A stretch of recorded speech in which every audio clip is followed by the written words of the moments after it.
পূর্বের ভিডিওতে আমি আপনার সাথে আলোচনা করেছিলাম ক্লায়েন্টের প্রথম কল যখন আমাদেরকে করবে সেই কলটিতে আমরা কি উত্তর দিব। এখন আসি, আমি যে 24 ঘন্টা সময় নিয়েছিলাম সেই 24 ঘন্টা পরে কিন্তু আমাকে ক্লায়েন্টকে আবার কল করতে হবে অথবা ক্লায়েন্টকে ইমেইল করতে হবে।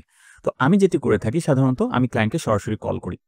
ক্লায়েন্টকে কল করে আমি তার যে বিজনেস ডিটেইলস নিলাম সেই বিজনেস ডিটেইলস অ্যানালাইসিস করে আমি যে তথ্যটি পেলাম তার উপরে ডিটেইলস কোনো আলোচনা ক্লায়েন্টের সাথে ওই কলেও আমি করি না। আমি যেটি করি ক্লায়েন্টকে সহজভাবে বলি যে আমি তার বিজনেসটি অ্যানালাইসিস করেছি, তার বিজনেসের যে সমস্যাগুলি আছে সেগুলি আমি বের করেছি।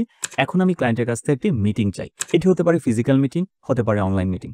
ক্লায়েন্ট যেভাবে ইজি ফিল করে বা আপনি যেভাবে সুবিধা বুঝবেন সেভাবে করে আপনি এই মিটিংটি করতে পারেন। তো এক্ষেত্রে যদি আপনি পসিবল হয়, এক্ষেত্রে যদি ফিজিক্যাল মিটিং করা যায় আমি মনে করি এটি বেশি ভালো। কারণ ফিজিক্যাল মিটিং হলে অনেক কিছু ইন্টারেকশন ভালো হয়।